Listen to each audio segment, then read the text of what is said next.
자, 안녕하세요. 상무론 12주차 강의 진행하도록 하겠습니다. 헤이그 비스비 규칙 이제 좀 살펴보고자 하는데, 헤이그 규칙에 대해서 우리가 간략하게 살펴보았죠. 이 헤이그 규칙이 세계 1차 대전이 끝나고 세계 1, 2차 대전 그 사이 간전기라고 하는 그 시기에 이제 만들어졌고, 선화증권의 통일에 대한 어떤 국제적인 조약으로서 역할을 수행을 했는데, 이제 이게 시간이 지나면서 선화증권의 사용과 관련해서 세계 2차 대전 이후에 이 헤이그 규칙에 대한 개정 필요성이 제기가 됩니다. 그래서 그 CMI에서 이 총회를 열고 선화증권의 협약에 대한 어떤 에디셔널 프로토콜, 이제 추가적인 내용을 넣는 그런 것들을 채택을 하게 됐고, 그 CMI 총회가 열렸는 곳이 오늘날의 그 스웨덴일 거예요. 스웨덴 스톡홀름 인근의 작은 도시인 비스비라는 곳이었어요. 그래서 비스비의 지명을 넣어서 이 헤이그 비스비 규칙으로 명명을 하게 되었습니다. 이 개정안이 1968년에 심의를 완료를 했고, 결국에는 본회의의 의결을 거쳐서 정식 명칭이 선화증권에 관한 법규의 통일을 위한 국제협약의 개정 의정서 프로토콜 to amend라는 이름이 추가적으로 들어가게 되었습니다. 그래서 헤이그 비스비 규칙은 이게 뭐 새로운 신생 조약이거나 뭐 별도의 조약이 아니라 기존에 있던 헤이그 규칙을 개정을 하기 위한 그러한 조약이 되겠습니다.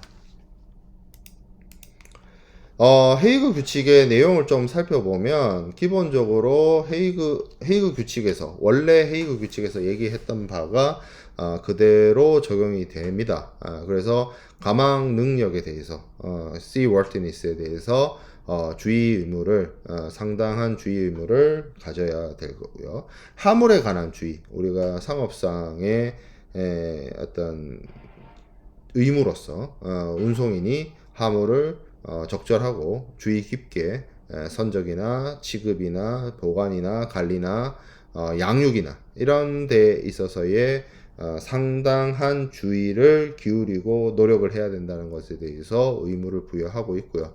마찬가지로 헤이그 비스비 규칙에서도 헤이그 규칙에 이어서 이러한 내용들이 규정되어 있다라고 볼 수가 있습니다. 그리고 선화증권 발행 의무, 당연히 해상운송인이라면 이 선화증권에 대한 발행을 해야 되겠죠. 그냥 하는 것이 아니라 화물에 대한 인수와 화물에 대한 내용과 그리고 화인 이런 부분들까지 잘 해서 정리해 둘 필요가 있습니다.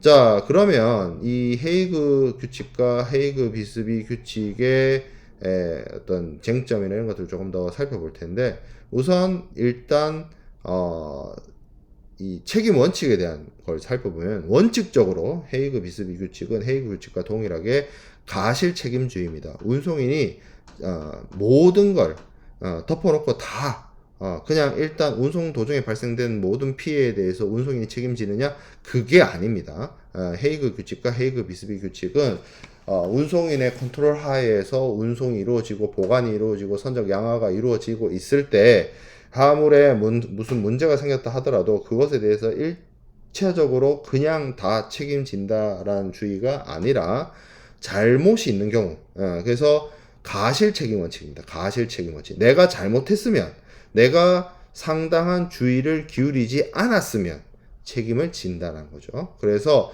운송인이 가망 능력 주의 의무, 화물에 대한 주의 의무에 대해서 잘못이 있는 경우, 가실이 있는 경우, 잘못과 실수가 있는 경우에 손해배상에 대한 책임을 지는 것이고요.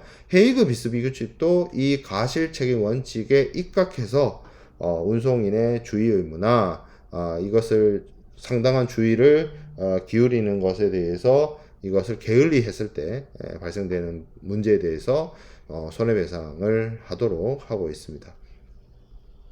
자, 그리고 우리가 지난 시간에 헤이그 규칙을 살펴보았을 때 뭐 화재라든지 이런 부분에 있어서 이 운송인이 면책되는 사안들이 많았고, 그거를 면책 카탈로그라고 이야기를 합니다. 근데 이 부분에 있어서 헤이그 규칙의 면책 사유에 있어서 차이점 중에 하나가, 헤이그 비스비 규칙에서는 사용인에 대한 면책이 확대됩니다. 자, 운송인이 있습니다.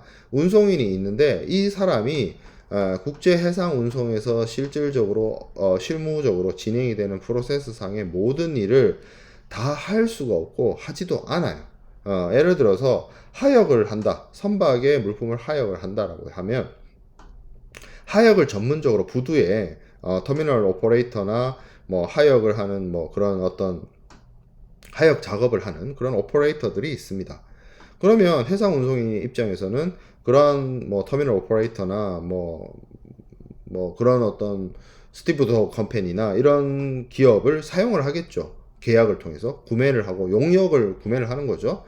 그러면 운송인이 이 헤이그 비스비 규칙에서는 화물의 선적 보관, 뭐 운송, 양하 이런 부분에 있어서 상당한 주의를 기울여서 업무를 하라고 되어 있지만 실질적으로 그 실무는 선적 작업이든 양육 작업이든 보관 작업이든 뭐 이런 부분에 있어서 스티브 도 컴퍼니나 뭐 터미널 오퍼레이터나 이런 사람들이 하게 된다는 거죠.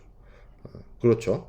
그래서 이 연장선에서 만약에 이 부분을 운송인은 면책이 되는데 하역업자는 면책이 안 된다. 그러면 이 뭐라고 해야 될까요? 하주 입장에서는 운송인은 면책이지만 하역 작업을 실제로 수행을 한 하역업자를 문제를 삼아서 소송을 제기를 한다거나 하는 뭐 문제가 일어날 수 있죠. 그래서 이 운송인이 있고 이 운송인이 고용계약이든 고용계약은 좀 복잡하네요. 자, 사용계약이든 뭐 어떻게든 해가지고 실질적으로 운송인이 해야 되는 업무를 같이 수행을 하는 그런 사용인 내지는 대리인 이런 사람들이 있다라고 한다면 여기가 면책이 되면 여기도 면책이 돼야 된다는 거죠.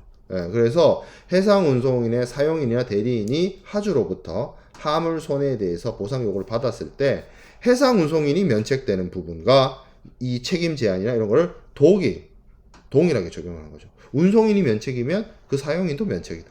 이렇게 정리를 하는 겁니다. 그래서 어떤 부분에 이 사용인에 대한 부분 이게 사실 제가 이렇게 설명을 하지만 이유가 있죠. 이 내용이 들어간 이유가 있습니다. 아까 제가 설명을 했던 것처럼 운송인이 면책이니까 하주들 중에 이 실제로 하역 작업을 한 사람한테 소송을 제기를 한다든지 뭐 그런 이슈들이 있었기 때문에 이 헤이그 비스비 규칙으로 개정이 되면서 이 부분이 들어가게 되었습니다. 자, 그 다음에 책임 제한이었습니다. 책임 제한이라고 하는 것은 원 패키지 원 유닛당 해상 운송인이 물어주게 되었어요. 물어주게 되었는데 그 물어줄 때 그 뭐라고 해야 될까요? 한도가 정해져 있었어요. 근데 그게 파운드였죠. 100파운드. 근데 여러분들 한번 생각을 해보세요. 그 1920년대 100파운드입니다. 그죠? 이게 조금 문제가 있죠. 어떤 문제가 있냐면 일단 파운드가 국제적인 통화가 아니죠. 영국에서 뭐 파운드를 뭐 쓴다고 하는데 영국의 화폐가 뭐 달러나 US 달러나 뭐 저기 위안화나 뭐 저 유로화 같은 국제적인 기축 통화가 아니고 물론 1920년대에는 영국이란 나라가 아직까지는 대영 제국의 그 어떤 포스가 남아 있을 때예요. 뭐 그렇긴 한데 뭐 지금은 시대가 많이 달라졌죠. 그리고 이게 1960년대이기 때문에 세계 2차 대전 이후에는 영국의 경제가 박살이 나서 옛날에 대영 제국은 찾아볼 수가 없을 정도로 이제 쪼그라들었기 때문에 그 어떤 기준을 파운드로 삼을 수가 없는 상황이 된 거죠. 자, 그리고 문제가 뭐냐면 자, 생각을 해보세요. 자, 1920년대 100파운드로 규정을 해놨어요. 자, 근데 이게 시간이 흐르잖아요. 여러분들 시간이 흐르면 물가라는 게 변동을 합니다. 물가 변동이라는 게 있어요. 자, 그러면 여러분들 한번 생각을 해보세요. 2000년에 만화가 2000년, 2001년, 2002년 월드컵, 2002년 여러분들 뭐 태어날 때쯤이잖아요. 그때쯤이죠. 그때쯤에 만 원의 가치와 2024년에 1만 원의 가치가 같나요? 다르죠. 짜장면 제가 그 01학번이라서 기억을 하는데 그때 서울 시내에서 짜장면 한 그릇을 3,000원, 4,000원이면 먹을 수 있었어요. 2001년 이럴 때는. 근데 부산 2024년에서 부산에서 5,000원 밑으로 짜장면 먹을 수가 없어요. 거의 뭐 웬만한 지금 부산 남구나 강안리나 이쪽 일대의 식당들이 뭐 싼 데는 8,000원, 9,000원, 10,000원 넘어가는데도 빈번하죠. 짜장면 한 그릇에 10,000원 하는데도 많단 말이에요. 그러니까 물가라는 그 물가의 변동이라는 게 있어요. 그렇죠. 인플레이션이죠. 정확하게 말하면 인플레이션이 있죠. 그러니까 이런 식으로 책임 제한액을 정한다는 것이 한계에 부딪힙니다.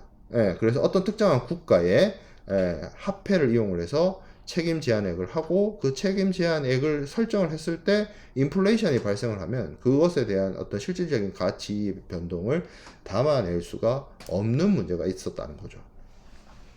그래서 이거를 해결하기 위해서 IMF, 여러분들 국제통화기금이라고 들어본 적 있죠. 여러분들 태어나기 전에 우리가 대한민국이 IMF 구제금융을 받은 적 있죠. 1996년, 7년 뭐 이럴 때.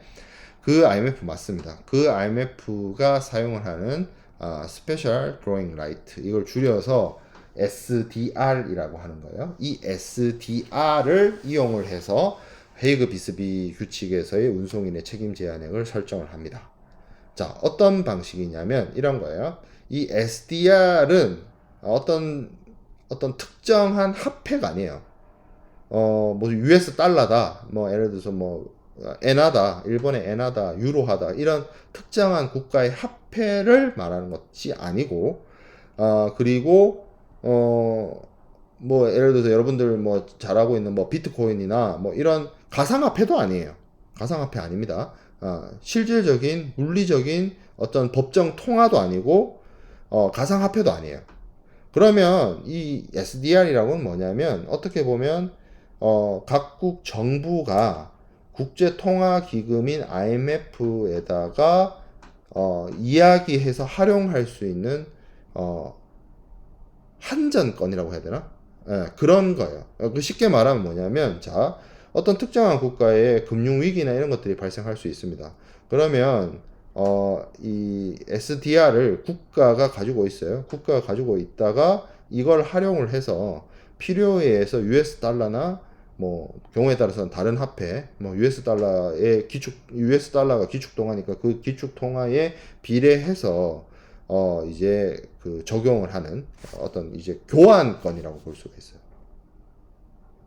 그래서 1 SDR이면 뭐 US 달러 얼마를 바꿀 수 있다. 근데 US 달러를 얼마를 바꿀 수 있다가 이게 뭐가 반영이 되냐면 이 교환비잖아요.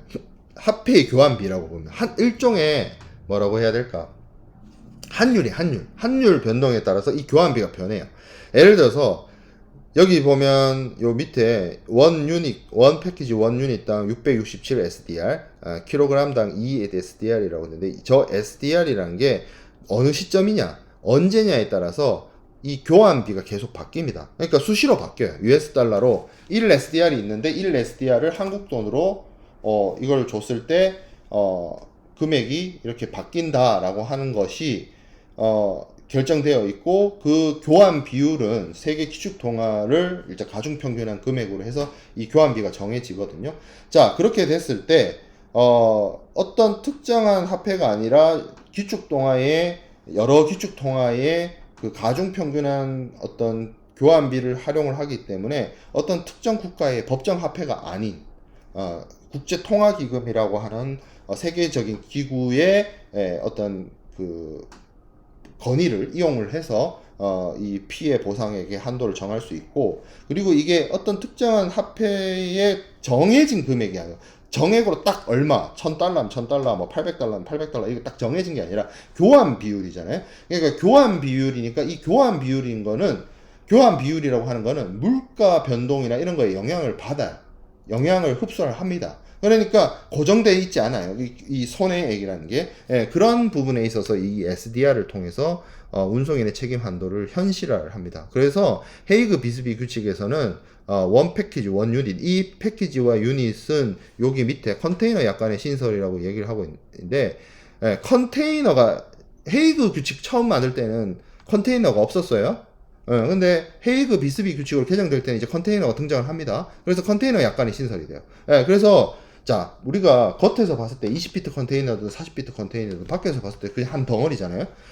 이거를 한 덩어리로 볼 수도 있어요. 컨테이너 하나를. 그리고 근데 그 컨테이너를 열으면 그 안에 상자라든지 뭐 같은 이게 이제 골판지 상자라든지 뭐 이런 것들 아니면 그 뭐라고 해야 될까요? 그 저기 뭐냐 팔레트 뭐 이런 걸로 해가지고 안에 그 컨테이너 안에 이제 부분으로 화물을 나눌 수도 있습니다.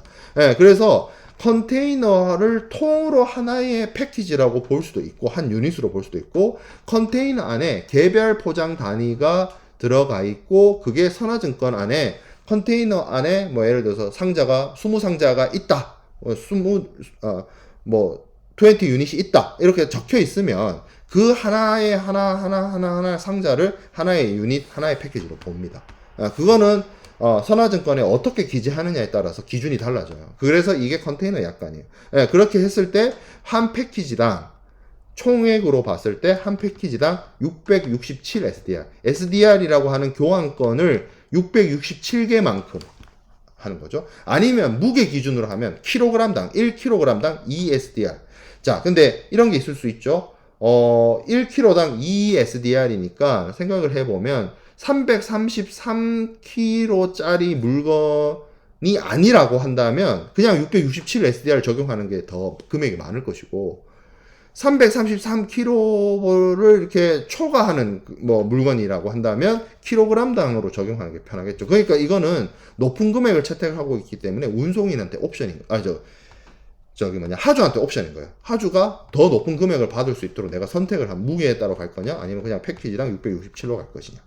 이런 식으로 운송인이 잘못을 해서 운송인이 주의 의무를 게을리 해가지고 화물의 멸실, 가실 책임을 져야 된다. 그래서 보상을 해야 된다라고 했을 때 보상 한도액을 현실화했습니다. 그게 이렇게 규정이 헤이그 비스비 규칙으로 오면서 정해진 부분이라고 볼 수가 있어요.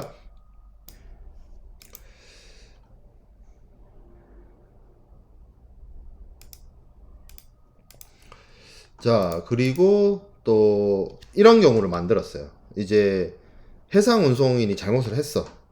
근데 딱 정해진 만큼만 보상을 해. 그러면 이게 조금 뭐라고 해야 될까? 하주 입장에서 억울할 수 있겠죠. 그래서 그 앞에서 말한 667 SDR, 킬로그램당 2 SDR을 적용받지 않는 경우도 만들었어요. 어떤 경우냐? 해상 운송인이 자기가 일으킨 사고 있죠. 고의 의도를 가지고 그 그러니까 사고가 날 수밖에 없고 그리고 손해가 발생할 수밖에 없다는 사실이 인지되는 그러한 경우에도 무모하게 예를 들어서 그 행동을 했다. 여기서 말하는 자기하 부작위는 그 한번 설명을 한 것 같지만 무엇을 해야 되는 것을 무엇을 해야 됨에도 안 한 건 무작위라고 합니다. 그래서 그런 걸로 인해서 손해가 발생했다라고 한다면 이거는 좀 많이 잘못한 거죠. 그래서 이 경우에는 앞서 우리가 얘기한 그 손해배상액의 한도를 초과해서 그러니까 책임 제한을 운송인이 원용을 할 수 없다라는 게 이용을 할 수가 없다는 거거든요. 어떻게 보면 책임 제한액이 딱 설정이 되어 있는 캡이 딱 씌워져 있는 게 운송인한테 좋은 거잖아요. 근데 이렇게 큰 잘못을 하면 그 캡을 이용을 해서 손해배상의 한계를 딱 정하는 것을 할 수가 없다는 거예요. 더 물어줘야 된다는 거죠.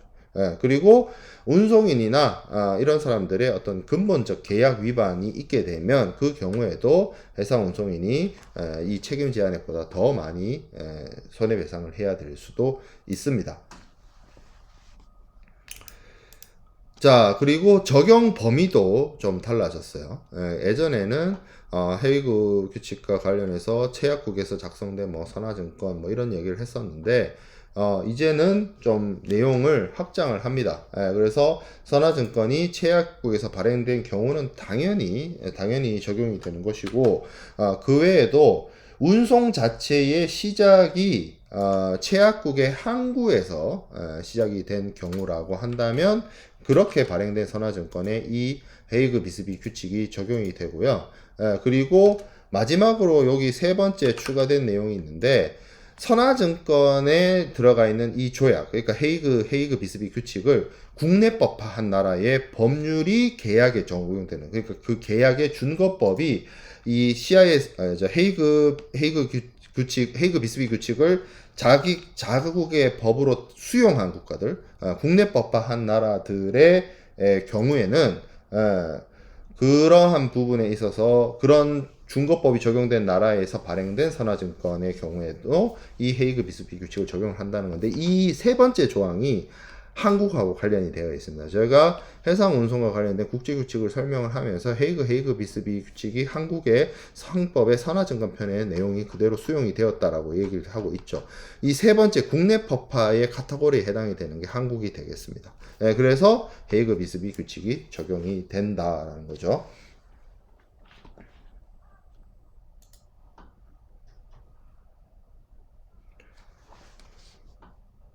자, 그 다음 살펴볼 거는 이제 운송인의 책임과 면책 부분인데, 뭐 자세하게는 사실은 헤이그 규칙 얘기할 때 했었죠. 그래서 운송인의 면책은 우리가 좀 제가 헤이그 규칙 설명하면서도 좀 강조를 했던 항해가실과 관련된 면책이죠. 그래서 선장, 선원, 도선사 이런 사람들의 어떤 실수, 태만 뭐 이런 부분들에 대해서 운송인이 면책이다. 그리고 하재, 고의에 의하지 않은 하재에 대해서 운송인 면책이다. 뭐 천재지변이라든지 전쟁이라든지 내란이라든지 동맹파업이라든지 이런 불가항력적 사유에 의해서 발생되는 화물의 멸시 손상에 대해서 운송인이 면책이다. 그리고 포장의 불비라든지 고유의 하자라든지 그런 것들에 대해서 운송인이 면책이다. 하지만 운송인이 책임지는 부분은 운송화물의 적재 양육 취급, 적부, 보관, 뭐 양하 이런 것들 잘해야 된다. 그것은 상당한 주의를 기울여야 된다. 상업적 가실이다. 이걸 잘못하면 운송인이 해야 할 메인 업무들이죠. 그리고 가망성, 내향성 이거에 대해서 상당 주의를 기울여야 된다라는 부분을 이야기를 하고 있습니다. 이 부분은 사실 책임과 면책에 있어서는 헤이그 규칙과 헤이그 비스비 규칙이 그렇게까지 큰 차이를 보내진 않아요. 그렇죠. 그렇지만 이 운송인의 상업 과실에 대한 책임이 인정되더라도 책임 한도액적인 측면에서 현실성을 갖추게 되었다라는 점에서 헤이그 비스비 규칙의 의미가 있다라고 보여집니다. 그리고 뭐 이렇게 면책이 되더라도 그때 헤이그 규칙 설명할 때도 제가 얘기를 했었지만 운송인이 이런 이유 등으로 인해서 자신이 이제 면책을 주장하게 된다면 이 하주들은 무엇을 할 수 있느냐? 보험자를 통해서 해상보험 계약을 체결하고 그걸 통해서 손해배상을 받을 수 있다라는 점입니다. 그렇기 때문에 국제운송, 특히 해상운송, 뭐 항공운송도 마찬가지긴 합니다만 이런 국제운송을 할 때에 운송인의 어떤 책임 제한이나 책임 한도의 한계가 분명히 존재하기 때문에 이를 해결하기 위해서 이런 리스크들을 관리하기 위해서 해상보험 제도가 발달을 했고 운송과 보험이라고 하는 국제운송과 해상보험이라고 하는 것들이 결국에는 같이 갈 수밖에 없다라는 점을 말씀을 드리겠습니다. 자, 헤이그 비스비 규칙을 얘기를 했고 그 다음 우리가 좀 살펴볼 거는 함부르크 규칙이에요. 함부르크 규칙은 뭐 간략하게 개요나 내용이나 뭐 이런 부분에 있어서 간략하게 조금 살펴볼 텐데, 기본적으로 함부르크 규칙의 이 제정 주체는 CMI가 아니라 UN입니다. UN에서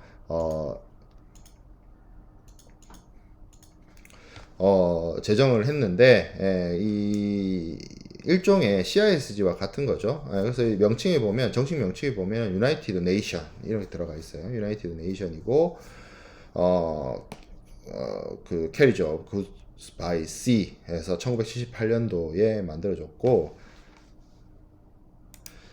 당연히 함부르크, 독일 함부르크죠. 독일 함부르크에서 개발 도상국을 중심으로 돼서 이제 유엔에서 해상운송 회의를 통해서 이 협약이 만들어졌습니다. 그래서 지난 91년 10월 7일 날 아프리카 잠비아가 20번째 이 컨벤션 가입국이 되면서 효력을 발휘하긴 했어요. 92년도 11월 1일부터. 근데 이 함부르크 규칙에 가입되어 있는 나라, 자, 이거에 대한 좀 이해가 필요한데, 유엔 협약이라고 하는 건 강제가 아닙니다. 유엔 회원국들이 UN 컨벤션이 많이 있습니다. 그 중에 가장 대표적인 게 CISG도 포함이 돼요.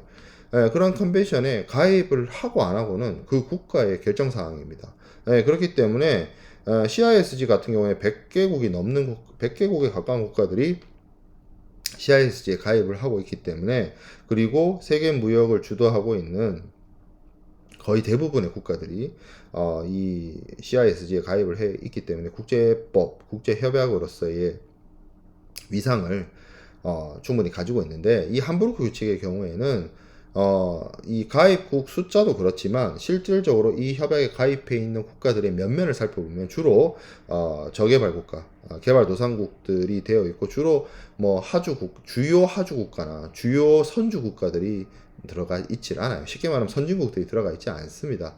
그래서 이것이 발효는 되고 효력은 발생시키고 있으나, 실질적으로 전 세계에서 해상 운송과 관련돼서, 특히 산화증권과 관련해서의 어떤 통일 규칙으로서의 역할을 하지 못하고 있어요. 실질적으로 못하고 있어요. 효력은 만들어졌지만. 그래서 함부르크 규칙은 이 헤이그 비스비 규칙 이후에 어떤 운송인의 어떤 책임을 강화를 하고, 하주의 입장에서 어떤 운송인과 하주 간의 의무와 책임에 대한 어떤 균형을 이루려고 노력을 했지만, 실질적으로는 이것이 뭐 선주 국가들이나 아니면 선사들이 이 협약에 동의를 하거나 적극적인 참여를 하지 못하게 돼서 결국엔 실패를 했습니다. 그래서 국제 협약으로서, 국제법으로서 이 함부르크 규칙의 적용이 사실상 어려워지게 됐다는 점이죠. 그리고 이 선주 국가들이나 선사들이 이 함부르크 규칙에 가입을 하지 못할 수밖에 없었던 이유는 운송인한테 여러 가지 면책 조항이나 운송인에게 유리한 조항들이 많이 없어지게 된 것도 사실은 그 원인에 해당이 됩니다. 자, 그래서 이 적용 범위를 좀 먼저 함부르크 규칙을 좀 살펴보면, 다음 경우에 두 국가니까 국제적이죠. 국제 운송에 적용이 된다. 첫 번째, 선적항이 제약국이거나 아니면 양육항이 제약국이거나 아니면 선택적 양육항의 하나가 제약국이거나 아니면 선화증권이나 이런 것들이 제약국에서 발행이 됐거나 아니면 선화증권의 중거법이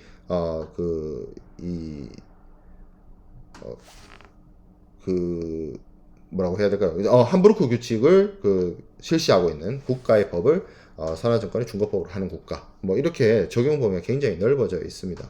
자, 운송화물, 자, 헤이그 규칙에서는 살아있는 동물하고 그 갑판적 화물을 제외한 나머지 화물이라고 했죠. 근데 이것들에 대해서도 함부르크 규칙의 운송 화물에 있어서는 살아있는 동물이나 갑판적 화물에 대해서 특별히 취급하지 않고 그냥 제한 없이 모든 화물에 대해서 적용하는 것으로 되어 있습니다. 그러니까 쉽게 말하면 헤이그 비스비 규칙은 살아있는 동물이나 갑판적 화물은 취급 대상이 아니다. 취급 대상이 아니란 게 아니라 헤이그 규칙의 적용 대상이 아니란 거예요. 자, 그 다음에 운송 구간은 물품이 선적항, 운송 과정에서 그리고 양항에서 운송인의 관리 있는 기간으로 운송 공간을 정하고 있어서 선적항에서부터 양육항까지의 포트 투 포트 원칙을 기본적으로 적용을 하도록 하고 있습니다. 자, 그리고 함부르크 규칙은 가실 책임주의입니다. 헤이그 비스비 규칙과 똑같죠. 똑같죠. 근데 기본적으로 운송인에 대해서 멸실이나 손상이나 인도 지연으로 인해서 사고가 나고, 그 사고가 화물의 멸실 손상 인도 지연이 운송인의 관리하에 물품이 있는 동안 일어난 것에 대해서는 기본적으로 운송인이 책임을 집니다.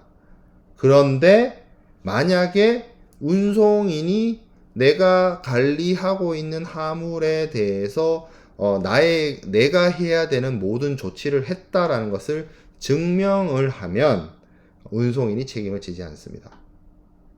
여러분들 좀 이해가 안 되죠? 자, 헤이그 비스비 규칙의 가실 책임주의와 함부르크 규칙의 그 가실 책임주의가 똑같은 가실 책임주의인데 좀 달라요. 쉽게 말하면 이거예요. 헤이그 비스비에 있어서는 운송인이 가실이 있었다. 그러니까 상업상 가실에 어떤 문제가 있었다라는 그것을 주장하는 측, 그러니까 하주가 되겠죠. 하주가 입증을 해야 됐어요.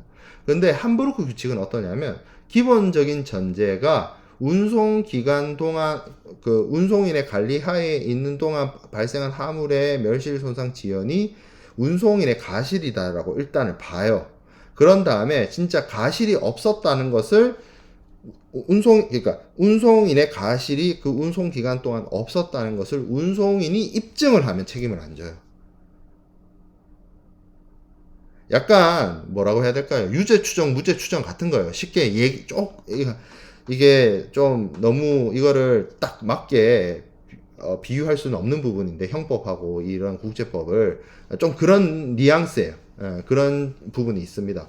자, 그 다음에 함부르크의 책임기관은 운송인의 가망응력 주의 의무, 상업상 가실과 관련된 운송 중 물품에 대한 주의 의무를 이행하게 하는 동안에 대해서 뭐 발항 전에 뭐 헤이그 규칙 때 그런 말이 있었거든. 발항 전에 발항 시에 뭐 가망 능력을 갖춰야 된다 뭐 이런 표현이 있었잖아요.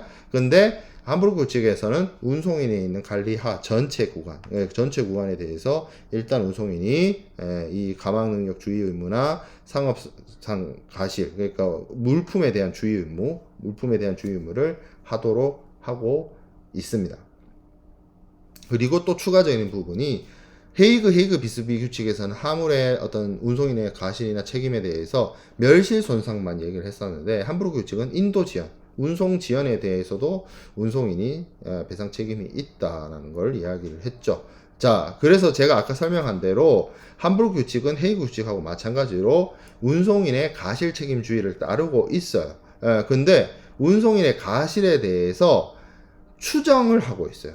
운송인의 관리 하에서 화물이 멸실 손상 지연이 발생하게 되면 그것은 운송인의 가실에 따른 것이라고 일단을 봐요. 그게 추정 가실 책임이에요.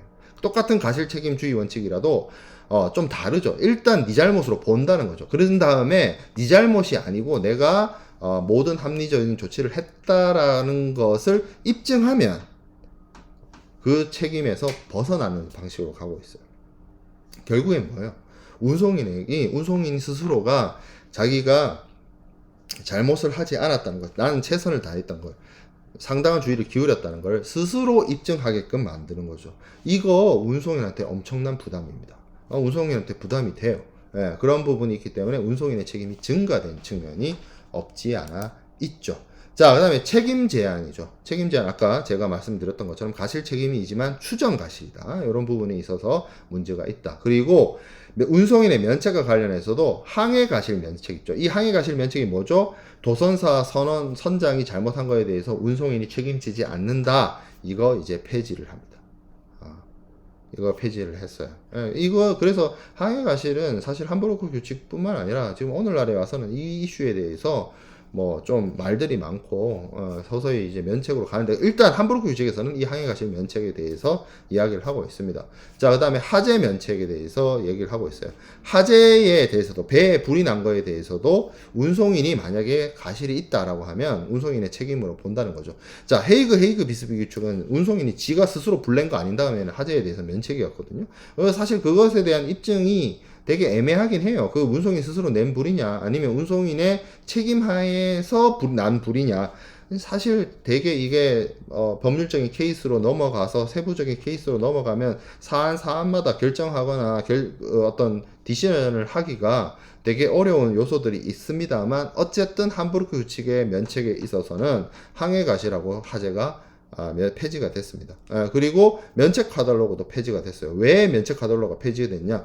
일단 기본적으로 운송인의 관리하에 있는 동안 운송인이 화물을 선적하고 운송하고 보관하고 취급하고 양육하는 그 기간 동안 발생된 화물의 멸실 손상 지연에 대해서는 일단 운송인이 책임을 지는 걸로 보잖아요. 그리고 자신이 해야 할 일을 최선을 다해서 했음에도 불구하고 사고가 난 것에 대해서 운송인 스스로가 증빙하면, 운송인 스스로가 입증하면 면책이 되는 그런 방식을 가고 있다 보니까, 면책을 할 거면 쉽게 말해서 면책이 뭐뭐뭐뭐뭐의 상황에서 면책된다로 가는 것이 아니라, 운송인이 스스로가 스스로를 입증하면 면책이 되는 시스템으로 가 있는 거죠. 함부르크 규칙.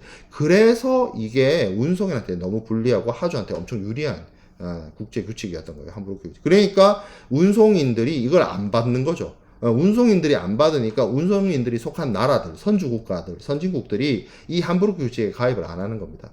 그러니까 뭐 크게 선박이나 산업도 없고 크게 큰 항만이 있지도 않고 큰 선사가 있지도 않은 그런 나라들 한 20개 국가가 이 협약에 가입해 있다 하더라도 그것이 실질적으로 그들 나라 사이들에서 얼마나 큰 무역량이 있을 것이며 얼마나 큰 선사들이 있겠어요. 한계가 분명히 존재합니다. 그러니까 실질적인 메이저 선사들이나 메이저 부분 그런 데 있어서는 이런 것들에 대해서 함부르크 규칙을 용인하기가 어려웠다는 부분인 거죠. 자, 포장당 책임 제한. 우리 앞에서 헤이그 비스비 규칙에서 봤을 때 운송인의 책임 제한은 667 SDR에 킬로그램당 2 SDR이었습니다. 이게 2.5배 정도.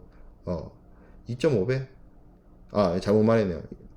이걸 몇 프로 하다? 25% 증가를 해야 했다. 하나? 667에서 이거 나 계산하기 복잡하니까. 어쨌든 자, 함부르크 규칙에서는 패키지 유닛당 835 SDR입니다. 835 SDR이고 킬로그램당 2.5 SDR이에요. 그리고 헤이그 비스비 규칙에서는 딜레이에 대해서, 지연에 대해서는 책임 없었죠. 근데 함부르크 규칙에서는 딜레이에 대해서도 운송인이 책임을 지거든요. 그래서 운송인의 지연 손해, 운송인의 그 운송이 지연돼서 발생된 손해에 대해서는 하물 운임의 2.5배입니다. 운임의 2.5배로 돼 있어요. 그러니까 하물의 뭐당 얼마 이게 아니고 운임의 2.5배로 돼 있어요. 지연 손해에 대해서는 그 부분이 이 산출하는 방식이 좀 다른 거죠. 그렇게 해서 함부르크 규칙의 내용들이 정의가 됩니다. 이런 책임 제한과 관련되고 면책과 관련된 부분들로 인해서 함부르크 규칙은 결국에는 대부분의 선주국가들, 선진국들로부터 외면을 받았고 실패한 국제 해상 규칙이 되어 버린 것이죠. 그를 반면교사 삼아서 그 다음 나온 것이 이제 2008년, 2009년에 나온 로텔담 규칙입니다. 로텔담 규칙에 대한 내용은 조금 끊어서 이어서 가도록 하겠습니다.